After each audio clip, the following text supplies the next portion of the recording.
ये नवरात्रि की पहली रात है। ये रात और ये दिन, ये आने वाला दिन ईश्वर की स्त्री प्रकृति को समर्पित है। दुर्गा, लक्ष्मी और सरस्वती को स्त्री प्रकृति के 3 आयामों के प्रतीकों के रूप में इस्तेमाल किया जाता है। वे अस्तित्व के 3 मूलभूत गुणों तमस, रजस और सत्व का प्रतीक भी है। तमस का अर्थ है निष्क्रियता, रजस का अर्थ है क्रिया, जुनून, सत्व एक तरह से सीमाओं को तोड़ना, विलीन होना, पिघलना और एक हो जाना। इन 3 खगोलीय वस्तुओं में जिनसे हमारे शरीर की रचना बहुत गहराई से जुड़ी है, धरती, सूर्य और चंद्रमा, इनमें धरती मां को तमस माना जाता है। सूर्य रजस है, चंद्रमा सत्व है। जो लोग शक्ति की, अमरता की,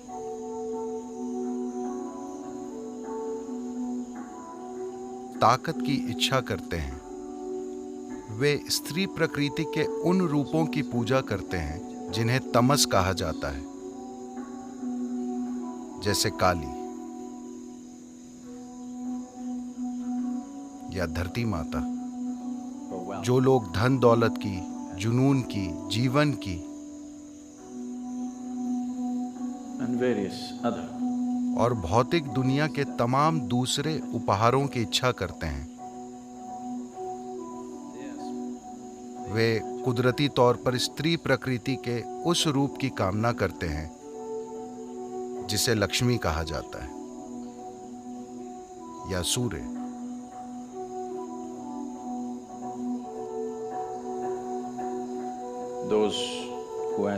जो लोग ज्ञान की, बोध की, परे जाने की, शरीर की अमरता नहीं बल्कि नश्वर शरीर की सीमाओं से परे जाने की इच्छा करते हैं, वे स्त्री प्रकृति के उस आयाम की आकांक्षा करते हैं जिसे सत्व कहा जाता है, जिसका प्रतीक है सरस्वती या चंद्रमा। ये तीनों अगले 3 दिन एक एक करके आएंगे। इसे इस रूप में व्यवस्थित किया गया है क्योंकि आखिरकार हम धरती से ही निकलते हैं और हम एक सक्रिय जीवन जी सकते हैं जिसे रजस कहते हैं, देवी की दूसरी प्रकृति।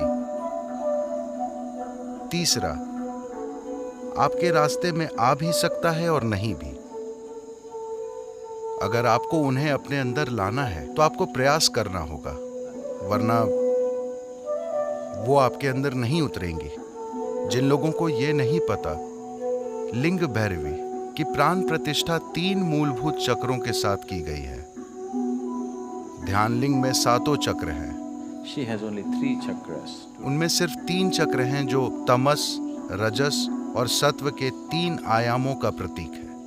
तमस पृथ्वी की प्रकृति है और आज उनका दिन है और वही जन्म देती हैं। गर्भ की जो अवधि हम कोख में बिताते हैं वो समय तमस है। यह अवस्था लगभग शीत निद्रा जैसी होती है, मगर विकास होता रहता है। So tamas is the nature of. तो तमस पृथ्वी की आपके जन्म की प्रकृति है। जैसे ही आप बाहर आते हैं आप सक्रिय हो जाते हैं, रजस शुरू हो जाता है। अगर आप पर्याप्त जागरूक हुए या पर्याप्त खुशकिस्मत हुए तो सत्व आपको छुएगा, वरना रजस का रंग ऐसा है कि जब तक सब अच्छा चलता रहता है वो अच्छा रहता है। जैसे ही बुरा सिलसिला शुरू होता है, रजस बहुत ही ज्यादा बुरा हो जाता है। तो इन 9 दिनों में सबसे बढ़कर to approach every aspect of life in a celebratory way. This is most important. जीवन के हर पहलू को उत्सव के रूप में मनाना ये सबसे महत्वपूर्ण है। अगर आप हर चीज को उत्सव के रूप में लेते हैं तो आप जीवन को लेकर गंभीर ना होते हुए भी पूरी तरह जुड़े होना सीख लेते हैं। अभी ज्यादातर इंसानों के साथ समस्या ये है कि अगर उन्हें कोई चीज महत्वपूर्ण लगती है तो वे उसे लेकर बहुत गंभीर हो जाएंगे। अगर उन्हें लगता है कि वो उतना महत्वपूर्ण नहीं है तो वे उसे लेकर लापरवाह हो जाएंगे, उसमें जरूरी भागीदारी नहीं दिखाएंगे। ये सही तरीका नहीं है। सही रास्ता, जीवन का रहस्य बस यही है, Seeing everything हर चीज को बिना गंभीर हुए देखना, मगर पूरी तरह जुड़े रहना, किसी खेल की तरह। यही वजह है कि जीवन के सबसे गहन पहलुओं का उत्सव मनाया जाता है, ताकि आप उसे चूके नहीं। अगर आप गंभीर हैं तमिल भाषा में या अंग्रेजी में भी, वो बहुत गंभीर स्थिति में है का मतलब आपको पता है कि अगला कदम किधर होता है, और ढेर सारे लोग गंभीर स्थिति में हैं। उनके साथ सिर्फ एक ही चीज होती है जिसकी कोई अहमियत है, बाकी चीजें उनसे कतरा कर निकल जाएंगी, क्योंकि जिस चीज को वे गंभीर नहीं मानते वे उसमें भागीदारी और समर्पण नहीं दिखा पाते। सारी समस्या बस यही है। तो आज वो दिन है, आप धरती पर बैठे हैं, आपको बस उनके साथ एक होकर रहना सीखना चाहिए। आप वैसे भी उनका एक हिस्सा हैं। जब उनकी मर्जी होती है केवल तभी वे आपको निकालती है, जब वे चाहेंगी वो आपको खींच लेंगी। तो जो पूरी तरह निष्क्रियता थी वो गतिशील रजस बन गई है। ये जीवन शायद सभी सीमाओं के परे चले जाए, या शायद उसी चीज में वापस चले जाए। दुर्गा लक्ष्मी, सरस्वती कभी नहीं हुई। इसका मतलब है कि आप चक्कर लगा रहे हैं, आप जाल में फंसे हैं, जीवन मृत्यु, जीवन मृत्यु, जीवन मृत्यु। दूसरे आयाम का आना अभी बाकी है। ये दोनों तो वैसे भी होंगे। जो निष्क्रियता की अवस्था में है वो रजस और सक्रियता की स्थिति में आएगा, और फिर कुछ समय के लिए वापस निष्क्रियता की अवस्था में और फिर सक्रियता की अवस्था में चला जाएगा। ये एक व्यक्ति के रूप में आपके साथ हो रहा है, ये पृथ्वी के साथ हो रहा है, ये आकाश गंगा के साथ हो रहा है, ये पूरे ब्रह्मांड के साथ हो रहा है। वो निष्क्रियता की स्थिति में जाकर फिर सक्रिय होता है और फिर निष्क्रियता की अवस्था में चला जाता है। मगर महत्वपूर्ण चीज ये है कि इसमें इस चक्र को तोड़ने और परे जाने की क्षमता है।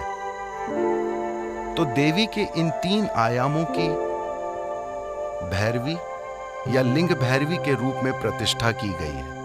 आपको अस्तित्व और पोषण के इन आयामों को अपने लिए प्राप्त करने में सक्षम होना चाहिए, क्योंकि आपको इन तीनों की जरूरत है। पहले 2 की जरूरत आपकी अच्छी जिंदगी और खुशहाली के लिए है। तीसरा परे जाने की आकांक्षा है। तो नवरात्रि इसके साथ शुरू होती है। यह न सिर्फ एक शानदार प्रतीक है, बल्कि यह ऊर्जा के स्तर पर भी सच है। हर महीने, सिर्फ साल में एक बार नहीं, अमावस्या के बाद हर महीने पहले 3 दिन ऐसे होते हैं। अमावस्या निष्क्रियता की अवस्था है, जिसमें 5 तत्व अपने अंदर एक तरह के एकीकरण से गुजरते हैं। अगला दिन हल्की निष्क्रियता का होता है, फिर वो सक्रिय होता है। इसके बाद परे जाने की गुंजाइश होती है। चंद्रमा प्रकट होने लगता है, जो निष्क्रियता की अवस्था में और उसके बाद सक्रियता और उलझन की अवस्था में था, उसने अब परे जाने की एक संभावना खोली है। ये हर महीने हो रहा है।